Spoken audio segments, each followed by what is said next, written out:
Well, in 1975, there was a co-op bookstore in the Selby Co-op in St. Paul, and I was at right around the same time that the co-op organization was starting to gain strength and power, and they took over. Legal means took over Selby Co-op, and the book co-op was a separate collective, and so they closed. And just about that time, myself and some other people who volunteered at the bookstore started looking for space in our neighborhood for another bookstore. And so that was like Steve Trimble and John Velde, Bridget McMonigal, and Spencer Blau, and I can't remember some of the other people. And what was your name? My name is Mike Whalen. And so we rented a $50 a month space. It was a wooden storefront right at the end of Wong's Cafe, and it had virtually no heat, and there was rats in the building, but it was nice, and it was all volunteer, and to be part of the collective, you had to work a shift, you had to come to the meeting each week, and then you had to belong to another organization, like we started a Reach Me in Solidarity Committee, and there was a South African Solidarity Committee, and Irish Solidarity Committee, and so there's all these different groups that people worked with, and so we didn't have, I don't think we got robbed because we hardly made any money at all. The pamphlets were 25 cents, communist pamphlets, and so we'd make the $50 for rent. Maybe a little bit more money for new books, and a lot of people were coming from Minneapolis to shop, and so we were next to Wong's, and then on the corner of Western and Selby, there was the Social Workers Party had a bookstore, and then next door to that was probably the first info shop in the Twin Cities. It was by a couple not homeless people, but semi-homeless, and I think one of the guys now who's involved in it, I see written a lot. He's Lakota, and he does poetry. I think he might teach at some college or university. His dad did too, and Motto, I think is his last name. The Socialist Workers Party moved in maybe in '76 or '77.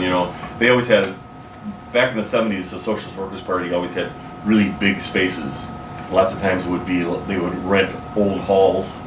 And, it might be on the second floor for like weddings and maybe it was a union hall or something, but they would have their bookstore there. They'd be able to have meetings and everything else. But so this was kind of this was probably as they were maybe declining in strength in the Twin Cities, because this was just the corner. And I don't know if we never got hassled by people.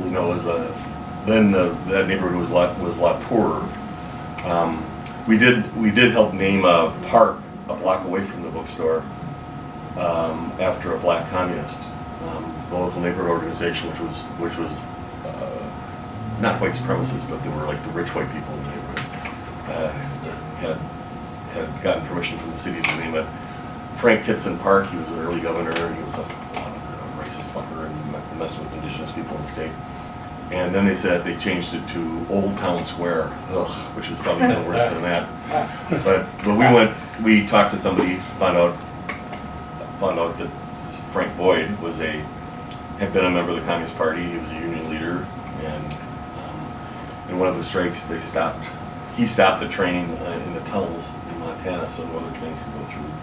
It's like some more support and solidarity for the strike. But I can't remember.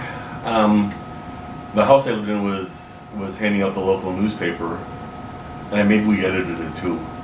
But it was like there was lots of politics in the '70s, much more than there is now. I mean, people who were around then remember it. There was stuff going on all the time. So eventually we decided that it would be better to move to St. Paul. So when we did that, several people stopped working at the store. They only wanted to work in a store in St. Paul, and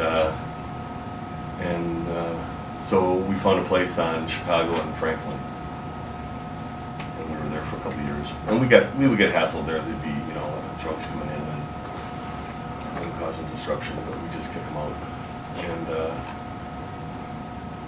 And we had connections with AIM, and AIM was stronger then than it is now.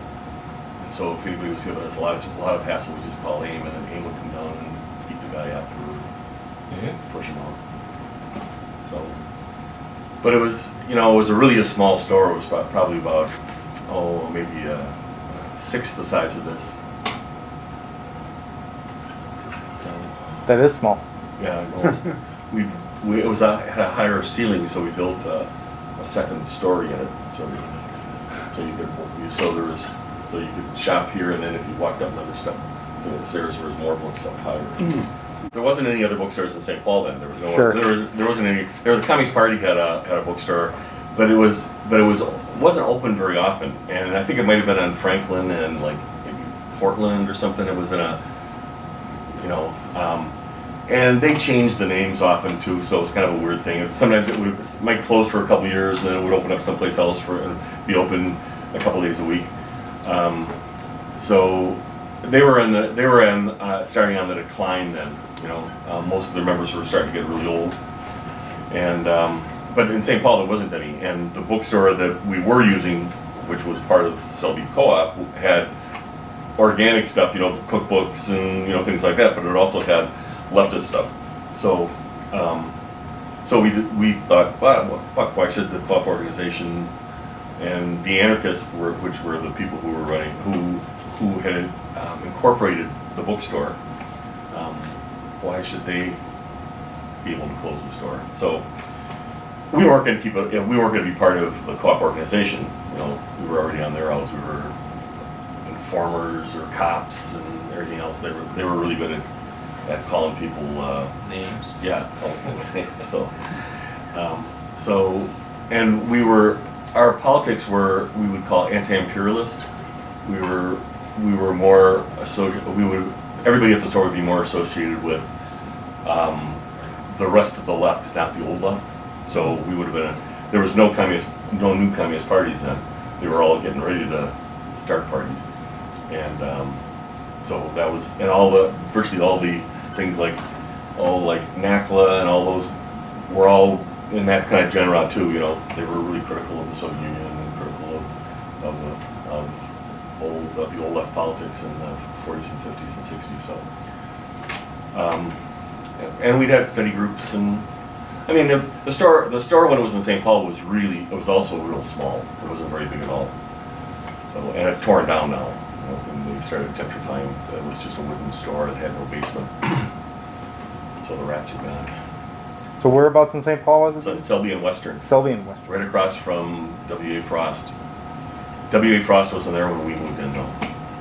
When they did move in, when they started moving in, they had a big stained glass peacock, I think, in the window facing right on the intersection. And someone said that if that ever got broke, we get a $100 donation, which was nothing now, but back then, $100 you go, God, that's 2 months rent. For 2 months. So, but and we had parties for fundraisers, house parties. Back in those days, they said the best part, because everybody danced, in the 70s, and in the left, everybody danced too. So when you'd have these parties, so there'd be parties all the time, but our parties were always the best dancing parties. So when you think of people dancing, name a few. You got a few songs that come to mind, or a few? I can't remember. They would have been rhythm and blues, and the 60s hits, like Supremes and Gil Scott Heron. We tried to have more politics in the stuff. And then the first time Sweet Honey in the Rock came, they contacted us to see if we knew a place they could stay in the community, and we did. So they stayed in black houses in the neighborhood, and that was nice. But it was just a different. I think it was a different time. There was more politics, It would be, you wouldn't see signs up on people's yards, but you'd see signs in windows and lots of spray painting, stuff like that. But so the first thing we read for our study group was a pre-publication copy of Self-Criticism you know. So we try to use that, and we tried to be, what do you call that when you, you know, you don't have to go by, you try not to go by majority vote. You try to Consensus. consensus. We try consensus for the most part, and we didn't have any major questions. It was a hassle. Not even at our eyes when we did consensus, and there was only one thing that there was any hassle about. It was taking somebody out. But it was fun. There'd always be, we'd have lots of stuff for demonstrations, and if anything was happening at the Capitol, we were close, and so people would come there to help organize. We had a phone, but, you know, because there weren't cell phones. But it was okay. Did you ever mimeograph? No, nothing like that. So how did you produce, or how did you get documents? Get what? Documents. You said you had brochures and stuff. Well, Yeah, well, no, we'd go. Well, we'd buy them from distributors. You know, say like New England Free Press, which hasn't existed for probably 40 years. You know, they used to sell Xeroxed or mimeographed copies of articles, and so there'd be an article from, like, say, from Monthly Review, and then they would copy it and sell it, but it would be. I mean, it was good publicity. I mean, I don't think Monthly Review ever said don't do it because they were relatively famous, and but I can't think of anything of us printing anything. Every once in a while we would do a poster, but then it would be somebody would design it and we'd go to, you know, some quick print place. It was fun. I still see other people. I just talked to somebody the other day, Bob Pollock, who used to work at maybe back in St. Paul. Oh, the old days. So who else has a story about May Day? Well, Craig would Craig. have been next. One of the posters from 1970. Mm-hmm. Yeah, we used to do Wow. these things with International Women's Day things. There'd be 500 women, and there was this one. I remember this kid was about 5, and his name was Cedar, and he'd be at the events. We'd have him at Butterhorn Park, and we'd have instances. All right, I came around Mayday Books, I think it was around spring of 1980. And Mike Whalen there was on duty when I wandered in there, and he sort of recruited me. You know, we were talking, and he was an Army veteran, and so was I. So I just decided to start hanging around, and been around Mayday ever since. It was over there in the Anchor, next to the Anchor Bar on Chicago and Franklin. So it was just a totally new world for me. I mean, I'm just you know, I'm just a working class guy, you know, from St. Paul, and Vietnam veteran. And if Mike had not been in the Army, I probably would have not volunteered at all. So did you? I mean, were you just curious when you walked in, or did you have curiosity? You know, I was sort of a liberal, you know, anti-war, you know, because of Vietnam, and I just found a lot of the information very interesting and fascinating. So I've just hung around since, and you know, I volunteered at. We were in several places from there. I think we moved to Elliott Park on 15th and 11th Avenue. We were there for what, 4 or 5 years? Yeah, that was a nice place. Yep. It had the show space in the basement. We had in the basement. We did fundraisers to pay the rent and stuff, and we got sort of famous for that. And then from there, we moved to 32nd in Chicago. That was Eddie Feline's building, and we were there for about 5 years. And then crime got really bad in the neighborhood, and so we ended up moving here in 1990, March of 1990, and I'm still here. So what were things like here in March of 1990 when you moved here? Was it different than it is now? Similar? Completely different? It was a dirt floor. well, the neighborhood was really cool. It was still sort of a hippie neighborhood from the No bathroom. 60s and 70s, and yeah, it was this spot right here was just a coal bin. You know, it was remodeled, but it was a place to store coal. So, but yeah, we've I don't know what to say. Our job is to, try to change the world basically Yeah. for the better. So Simple job, been yeah. many groups, many people, thousands of people through here over the years, and endless meetings and endless programs, and I guess our mission is still ongoing. So if things were a lot more political in 1975, in a lot of ways, there was a lot more stuff going on. What's been the trajectory since then, like since 1975 or since 1980? Like how has it changed as far as like? I think the people who were there in 1975 have gotten older. They have more money to spend on books. That's about it. I mean, it's like, I think that's the main thing. I mean, I don't think, it's real hard to say about how, like, youth coming into things unless they run things, Well, politics has just got a lot more complicated, and the propaganda system is just a lot more overwhelming, all sorts of things like that, and the spirit of the 60s and 70s, there was a culture of resistance, and that's all sort of disappeared. I mean, the last culture of resistance was maybe the punk movement a little bit, but since then, I mean, A lot of people now our age, they would say, well, there's always Hillary Clinton. That was a victory against her. And you go, all these people who I would think never would, I'd never hear that, and they were going, Hillary.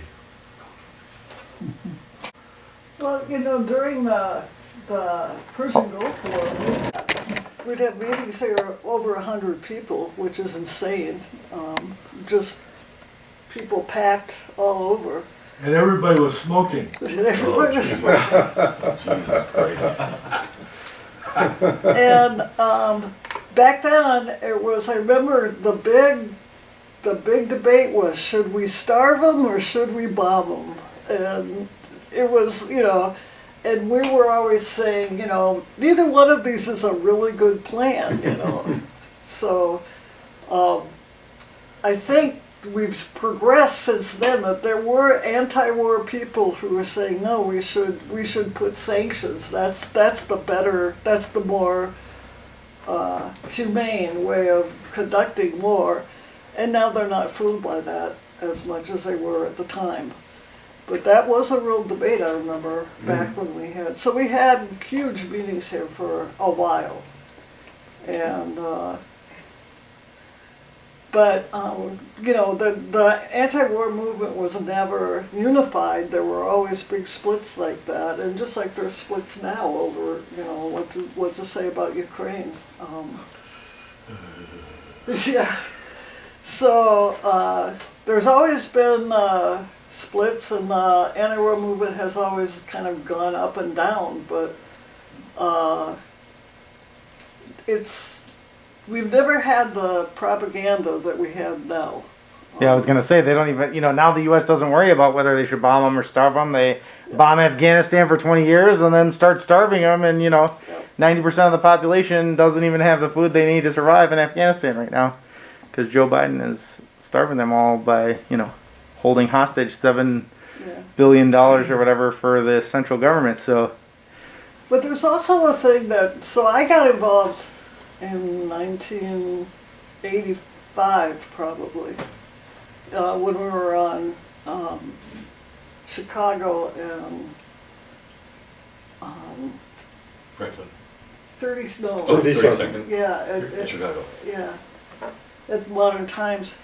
And we were there for a long time, but then people started having, people were getting murdered on our front step for a while there. It was gangs were moving in, and it was not a nice place to be. And it was we were all kind of afraid to go down there by ourselves. That was a real weird. I mean, it's still kind of dicey. I had friends who lived in a house on Franklin, about 4 or 5 houses from Chicago, and so they were saying they were having a party that night, and I said, "You come in the front door?" They went, "No, come in the back door." I said, "Well, why not the front door?" He says, "Well, some of the street people use it." I said, "You're letting people feel on your porch?" And they went, "Well." And so about a week later, someone was found dead on the porch, you know? And then you go, what the fuck? Yeah. Yeah, and I mean, they weren't after us. We didn't feel like we were the targets, but you could be there at the wrong time. And so then, how did we find out about this place? What happened? We got invited over here. Was it Peter Dodge? Yeah, I don't know how we ended up here. So, We were looking for a place and somebody knew somebody and word got out that Peter Dodge was looking for a book space because Saverins had been upstairs. Right, Yeah. that was it, yeah. so that was the history, that Saverins was this excellent bookstore, independent bookstore upstairs, really well curated books, and they you used to be able to get all the left press there. You used to be able to get a great variety of fiction and even like university stuff. And but then they closed kind of suddenly, didn't they? Yeah. I don't know why they went out of business. I wonder if they just decided to close it just because they didn't want to do books anymore. Yeah, and so there had been a tradition of having a bookstore on this corner, and when Peter was trying to find somebody to come into this space, and he heard that we were a bookstore looking for a space, he asked us to come down. So we came down, and like I said, it was a dirt floor, there was no bathroom, it was just that tunnel was open, that tunnel was open, and we just said, okay, we'll try it, and we built all of these bookshelves. We built from scratch. Who's guy Mike? Somebody who built the calendar for us, and just different people built different parts of it, and we probably, it took us a few months to get going, but Yeah, we opened in April of 1990. okay. And Chris, you'd already been involved, right? I got involved in, I think it was 85, when one thing this has done has been kind of the incubator for a lot of other organizations. I remember PSO used to have their meetings down here. And I was here actually when the bombs started to go during the first Gulf War. And suddenly a whole bunch of people, as you say, came in, they were organized here. I was involved with the anarchist bookstore that was there. It was called the Backroom Anarchist Center because it was in the back room of the bookstore up on the second floor there. Chicago. And we were there for about a year or so, I think, I don't. And I think we had some books there too. And of course the other books were there, and I started to go around and look at these other books, and ended up volunteering at both places. And then they were there. They had the big meeting in Chicago, the Haymarket, 100th anniversary of the Haymarket thing, and that drew people from all over the country. And people, I mean, it was something we'd never seen before, other people like us. And so we, I think we organized, we actually got our own place after that, over kind of behind the Black Forest restaurant. Yeah, 27th and Nicollet, I think. Was it? Yeah, right, okay, 27th and Nicollet. That didn't last very long either, did it? Pardon? That wasn't there very long either though, was it? It was there for about 3-4 years, Wow. until the anarchists started splitting up in different ways. And then they organized, the next year, 87, they organized a big national, or continental, not national, convention there that brought all sorts of people in. So you both said 85. You said you kind of Yeah, got involved in 80. yeah. So what was going on in 85 when you got involved? Like, was there a reason I got involved specific? in the Central America work, so that's what drew me to May Day first of all. And the Central America work was happening off of the Newman Center at the University of Minnesota on 17th and University. So there were a whole bunch of different groups down there. There was El Salvador Committee, Nicaragua Committee, Central America Resource Center, Guatemala Committee, Honduras Committee.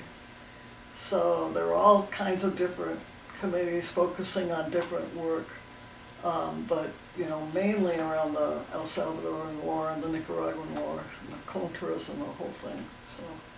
Do you want to just say your name again? My name's Kristin Dooley, so. For Shillock.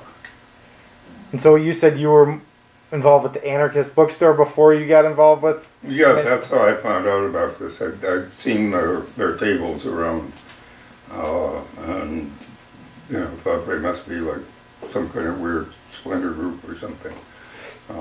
Then I got up and looked at all the books they have, and yeah, was very impressed, and ended up, as I say, volunteering with them too. And I continued to do that even after the anarchists left that physical location.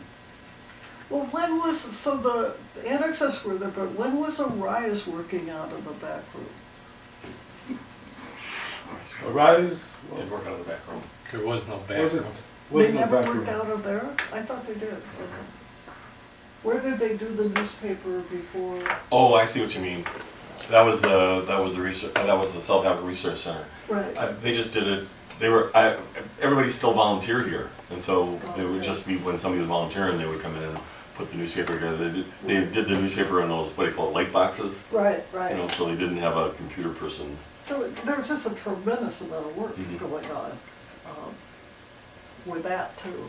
So it was just awesome newspaper that Mary Sutton edited that did work on South Africa. And this was when, you know, Mandela was still in prison and stuff, and you know, was considered a terrorist on the watch list for us, you know, long before he got out.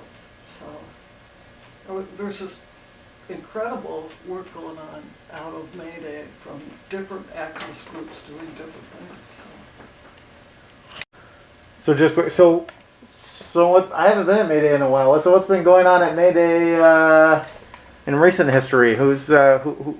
Yeah, go ahead and talk about your. Yeah, I'm the newbie. My name's Greg Gibbs, and I came from Chicago, and I worked with the Labor Party and the Nader Committee, and that all kind of fell apart. And so I about 15 years ago, I started volunteering here. I've been through a lot of left groups, and this is a non-denominational bookstore, so that was attractive.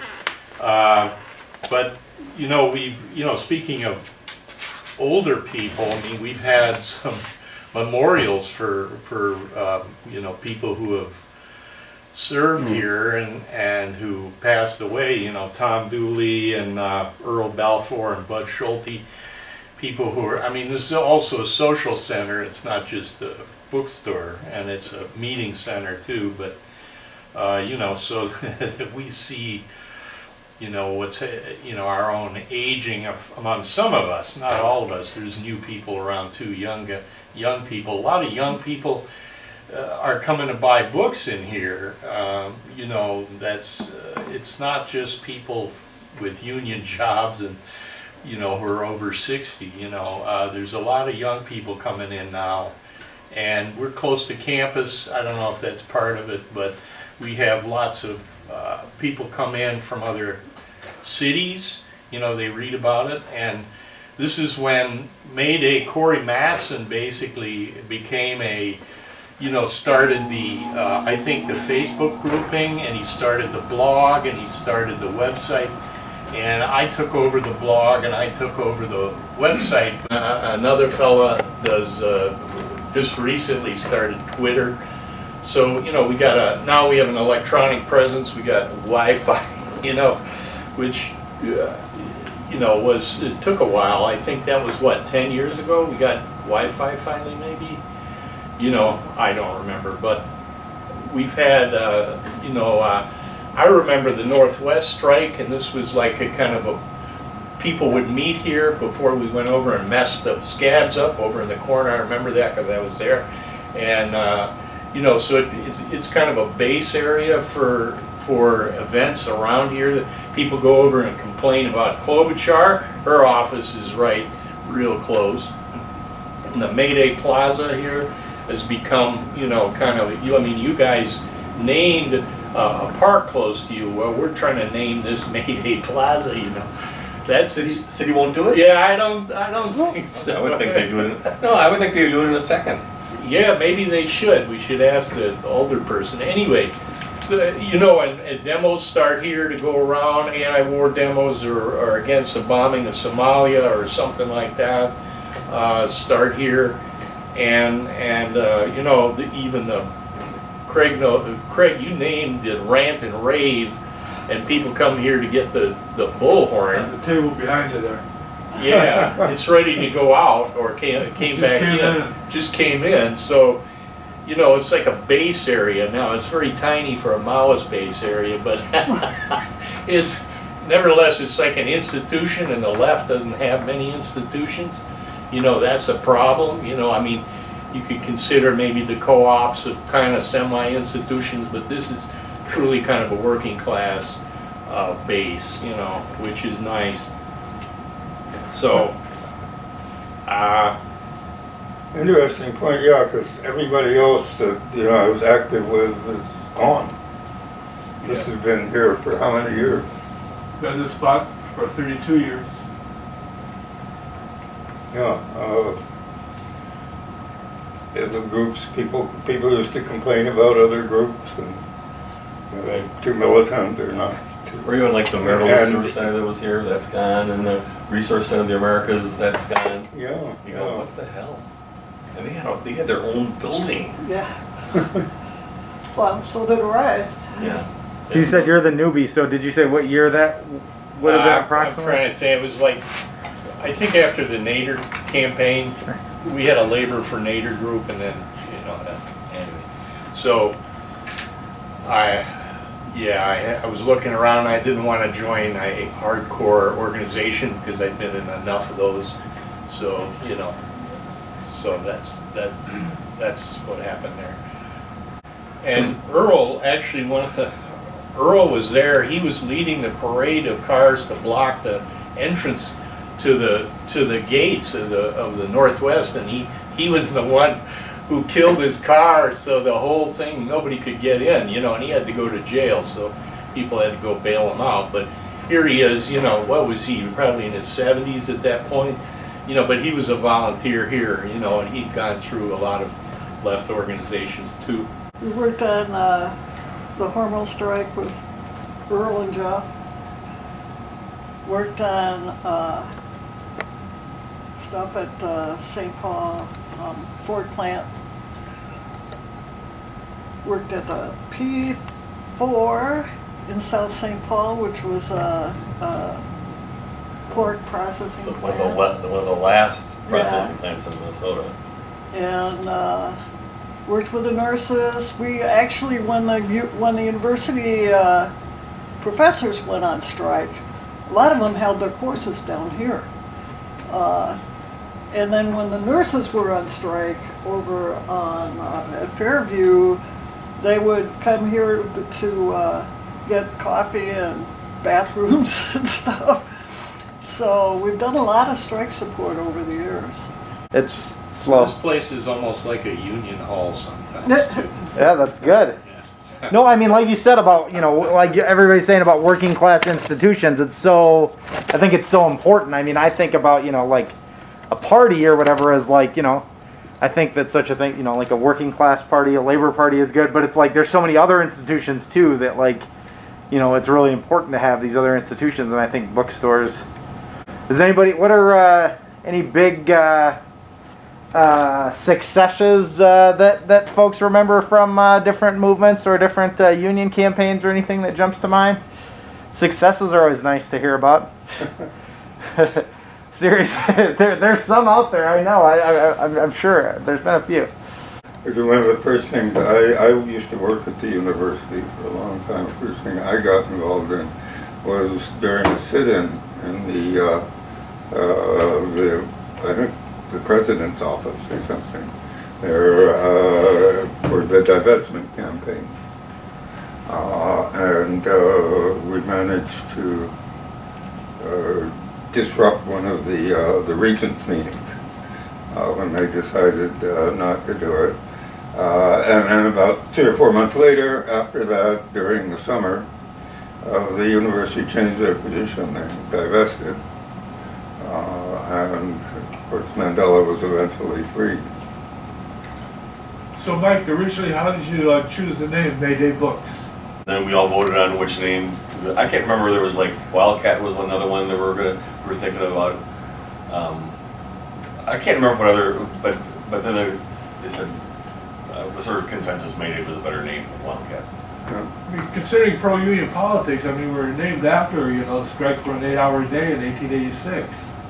So, pro-union, pro-labor is what we're all about. No, it's super important, and yeah, anti-imperialism. That's another important piece, because you can be, pro-labor at least theoretically, and still be pro-imperialism. You can find that pretty quick. Well, yeah, we're definitely anti-imperialists. I know, that was what it was brought up first, was, the anti-imperialist piece, and it's such an important piece, because I can't, When visitors, there's a lot of visitors to the university and stuff come to town. When they see the name Mayday, they automatically know what that means, and it attracts a lot of them to come down here. Because the ordinary bookstore is not called Mayday. There's a political meaning to it.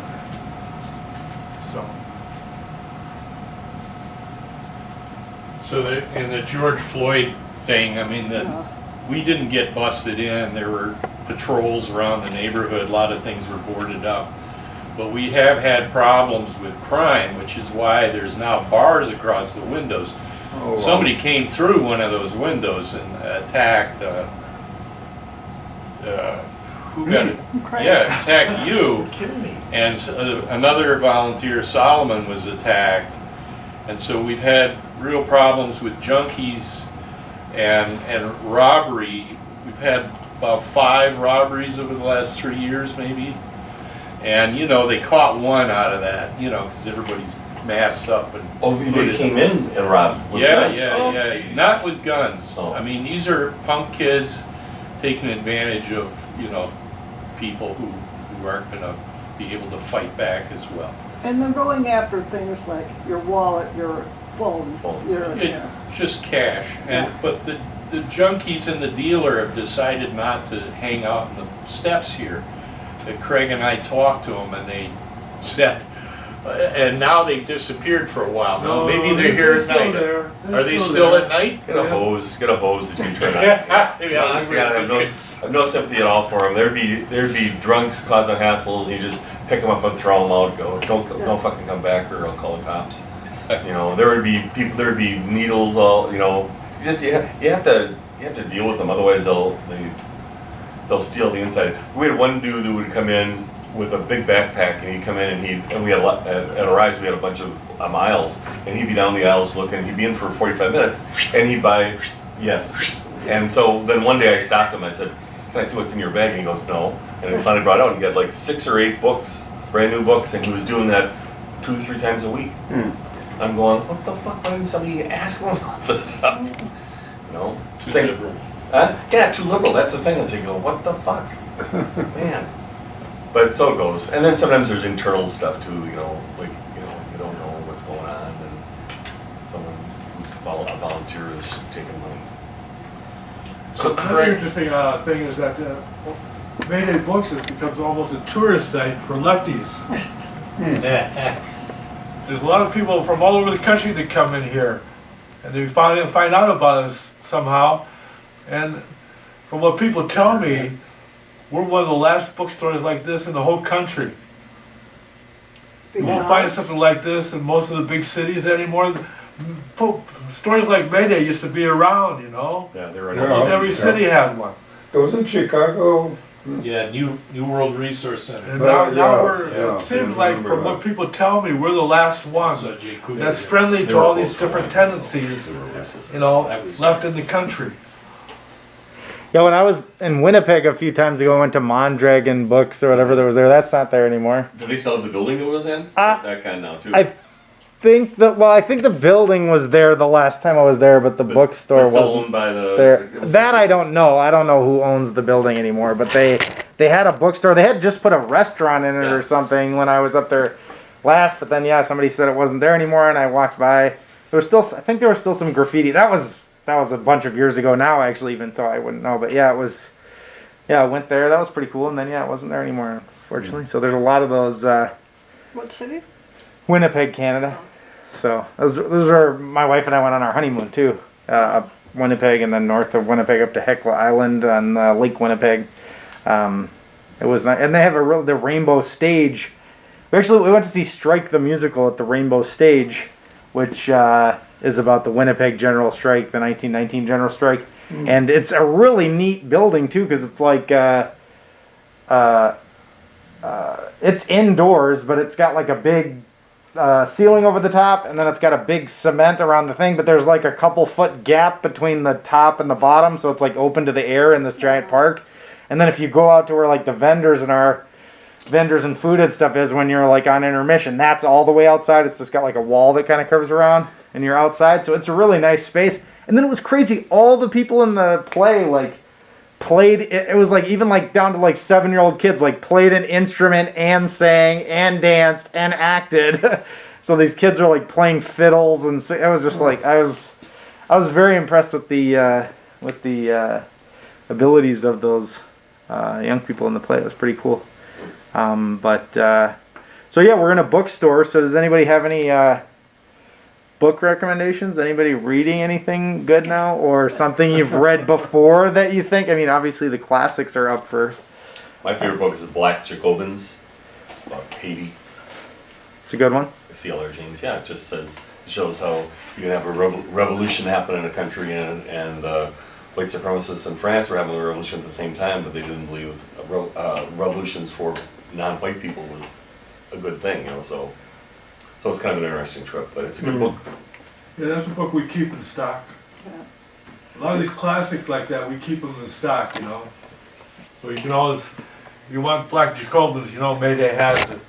So, So what else do you recommend to all those tourists that come through here to see the last of the great? well, that depends on their interest. But, you know, I think understanding history is really important, you know.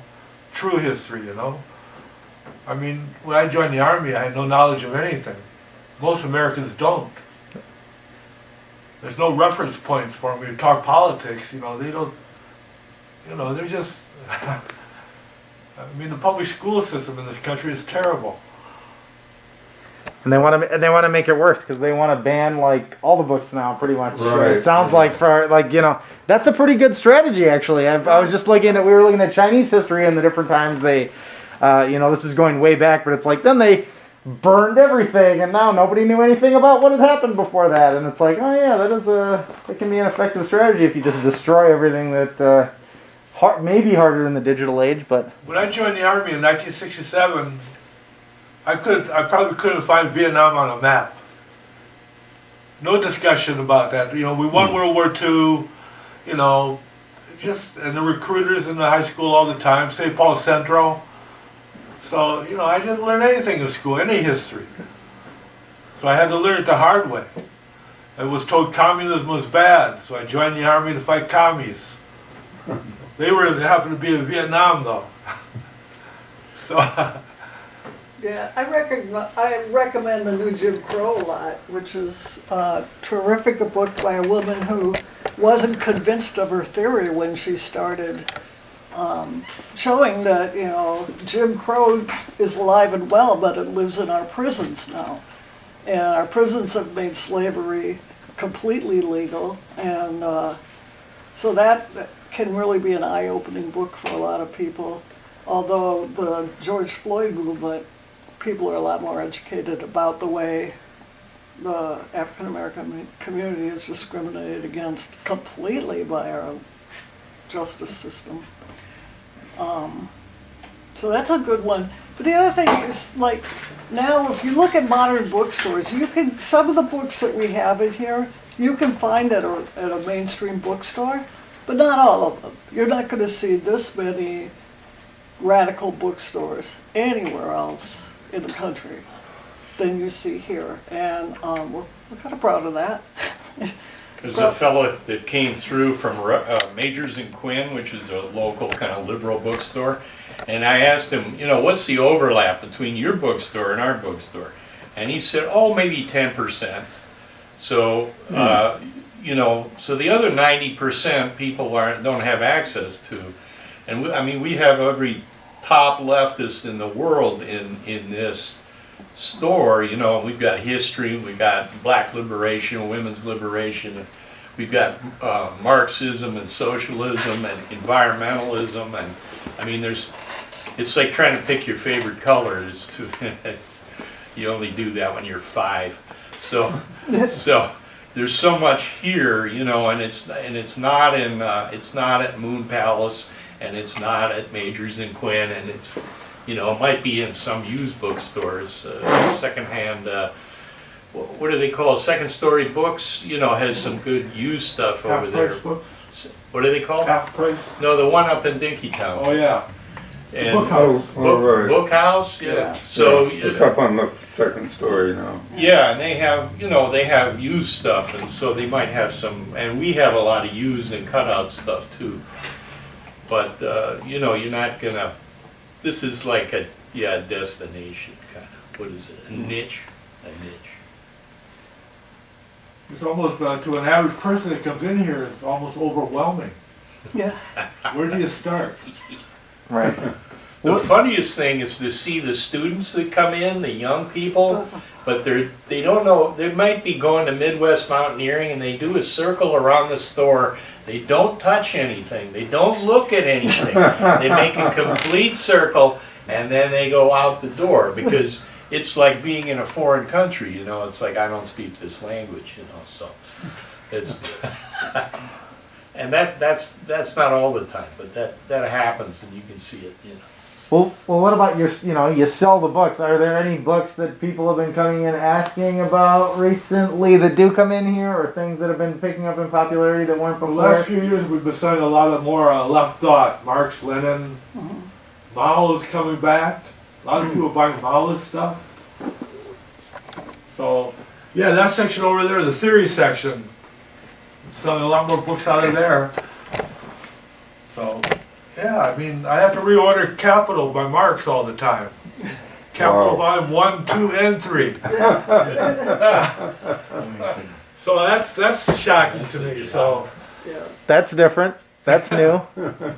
so yeah, Lenin sells well. I mean, yeah. What can I say? I mean, you know, books about racism sell well. But yeah, women's section over there, they're selling well. This old classic, the Scum Manifesto, is selling well. Remember that one? Oh, yeah. Yeah. That's selling well. I have to reorder that all the time. We also sell Teamster Rebellion. Oh, Teamster Rebellion, of course. Yeah. Which is based on a strike that was here. 1934. Yeah. 1934 Teamsters Strike. We keep that in stock. I see we've got 6 or 7, and they'll be gone in a month or so. That still continues to sell. People find out that this was an amazing revolutionary town at one point, and just some amazing organizing work that had never been done before anywhere in the country happened here. When they had people. They had homeless people that they hired to work for the strike. They had secretaries who went through the trash at the corporate offices and were able to spy on the bosses for the strike. Just amazing work that got done by people who understood that they were all on the same side. And so works like that get we keep them in stock and make sure people know about them. It's a really interesting book that was written about maybe 5 or 6 years ago by a woman who works at the Hysterical Society. And it's a book on it's rediscovering St. Paul, rediscovering the city. It's called. It's race, religion, and class. I think it's called. And it's a history of St. Paul. But they talk about the transport strikes in the 1920s. And in St. Paul, they were 100% effective. They had members of the city council digging up tracks and stuff. But in Minneapolis, there was nothing. Wow. And it was so weird because then 10 years later, or 15 years later, was the Teamsters Strike, which was a massive, huge thing. You know, you go, wow, man. One point, there's more women buying books than men even? Yes. Okay, so that's significant too. And, you know, I don't know if I don't think we take surveys or mark a box, where are you from, you know, what's your ethnicity, which, you know, whatever. But it's an impression. No, I think it's important to know that stuff. Well, what about, you know, as a transit, what about books that folks read that got them interested in political theory or politics in general or labor? Like what, State and Revolution was one of my first earlier ones. Also read Teamster Rebellion. I read Labor's Untold Story when I went to South America. I made everybody I was traveling with read it too. Which one? Labor's Untold Story. It's a UE history. Yeah, it's right over here. It's a good That's one book. we don't have. It's hard to get. Really? It's out of print? I tried it, it's just hard to get. Yeah. It was published by UE. Yeah, one of the things that we do say is if you're working here, you're not allowed to be sectarian about any particular party or viewpoint. You can't say, oh, don't buy that book, it's trash. You can do it when you're not working here, but Did people do that? Would they say that? Okay, thank God. no, I mean, but that's the point. There are books here that contradict each other very pointedly, and that's okay with us, you know, as long as And there would be people coming in and say, what are you carrying this for? yeah. I'm sure there's a lot of people that probably see a book by Stalin and won't ever come back here. Yeah. So what? Okay, Because so of Ukraine. so to kind of wrap that all. Okay, so what? Okay, so a lot of people don't take that position that, oh, well then we should have all these different books that might contradict each other. A lot of people are sectarian. So why is it so important to have a bookstore that's not sectarian? Like, why is it so important to the people in this room to have that, you know? Well, for me, you know, what's ruined the left is the fact it doesn't have any power, and part of that reason is sectarianism. In other words, groups can't work together, and even people that are anti-capitalist can't work together. There's no mass organization that people can be in and yet disagree. And so if you have a bookstore that replicates that whole problem, then you're just continuing it. So, you know. There is a tradition in Minneapolis of groups trying to work together even when they strongly disagree with each other. And when Republican convention was in town, they came up with something called the St. Paul Principles, which was basically you don't rat each other out to the police, and you separate legal from illegal activities. Those are the two kind of ways, and we're trying to do that here. We're just saying we're not going to say don't ever do anything illegal, and you know, some books will propose doing civil disobedience, and some will be against that, and some will, you know, say pacifism is pathology, and some will say pacifism is the answer. Good luck. So yeah. So it's something that we want to make possible because we want people to come in and read and understand and make their own decisions. We don't want to be up on a pedestal telling people what to believe and what to think. Even though if everybody fought like I do, the world would be perfect, but you know, it hasn't happened yet. Of course, if only we could get everybody to think exactly the way we think, then all the problems would be solved. Yeah. Simple. But I remember one time there had been vandalism on a lot of the leftist bookstore SWP thing, and there was a meeting. This was down at the Chicago office. SWP, AIM was here. About a couple other groups all came into Mayday. Yeah. That's one thing they could unite about, is they didn't want to have their windows smashed. But Well, that was in the Brothers Touch used to get it. Yeah, all the time. Yeah. really? Yeah, all the time they were getting the windows smashed. That's expensive for a smash. Oh yeah. Because those windows are big. Well, no one group has all the answers, so, and, yeah. As long as they're anti-capitalist, anti-war, that's what's important to me. Well, there was the Sanders campaign. I mean, that made a difference popularizing socialism. Yeah. Whether you agreed with his kind of socialism or not, that was a huge kind of crack in the kind of the ideological facade of the United States. And now they kind of domesticated Sanders, but that brought a lot of young people, at least at the time, towards kind of a socialistic. The word was no longer banned and negative. Now maybe all those young people went some other direction, but I mean, I think as far as labor, I think it had a huge influence. Like, I think people don't admit, or some people don't, like, how big of an influence the Sanders campaign had on on young people, especially on labor, and having the idea of socialism, that there is something called socialism, and there's something that you can learn more about, and that you can actually do something about things. You can participate in history. What's going on now reminds me a little bit of what happened in England in the late 70s and the early 80s with the interests, like the militant, like your dad was. Yeah. They folded up their organization, supposedly, and moved into the Labor Party. And now you see a lot of that happening, or not a lot, but some of it happening in left organizations here, dissolving and going into the Democratic Socialists of America.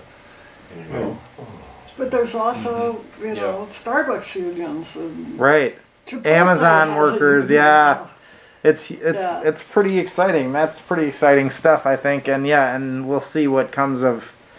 And part of that comes also out of the, I don't understand it all, but out of the plague, the idea that, if life is going to be that hard, why am I working this shit job, But there's still a real hassle about that though too, because like lots of times when some, like if they have a second contract, then I go, okay, then maybe they'll continue. But so many times, so like when they did the Jimmy John's union, or the Starbucks out at the mall, because they organize unions there too, but people would be gone in 2 weeks after they signed the card. They were gone. Yeah. And you go, fuck, people move around so much. Yeah. I know there was this one guy in the Green Party in St. Paul, and he ran for state legislature, and he moved 3 times during the campaign. You That's go, right. what the fuck? There has to be roots, otherwise the opposition can come back and desert, and if you haven't done anything, if the union hasn't produced, because sad to say, most unions don't produce very much for their rank and file. Pretty cool to see some of these new folks doing like a strike as one of their first actions or whatever, because they see their power pretty quickly. Like actually at Fairview, the Psych Associates just got organized a little bit ago. It's about 400 Psych Associates at Fairview and Alina. So they were like one of the few groups in the hospital on this bank that wasn't organized, because they're behind a locked door. So it made it somewhat harder for people to just like wander over there and start talking to them about union stuff. But anyway, their first thing was a 1-day strike, and they had a bunch of people working on the units. One of the nurses said, I don't know who any of these people are, and I don't think I got report from any of these people. Like, can you tell me what's going on, to her manager? And he said, just call them 1, 2, 3, 4, 5, 6. That's all you need to know. I think they were all management. I think everybody that they sent in to fill in the positions was management. And that's the same thing that's happened at Starbucks on a few occasions now. I think, like I don't know if the one here, but one of the ones I remember they were talking, like, a lot of the people that were there filling in for them were management. And so, they had no idea what they were doing and couldn't do anything very fast. And most of their customers that knew the baristas didn't go in there because they said, well, we're out here on strike. And they said, oh, okay, I know you, I'll go somewhere else, or I'll just drink coffee at home or whatever. But yeah, so that's kind of neat how they're, kind of jumping right in. But yeah, it's hard if you have only 10 workers in a store and they don't stay there very long, it gets complicated. But Yeah, I walked that picket line over with the psych people. yeah, But There the- were hundreds of people there. But that's a job that people will stay at for a long time.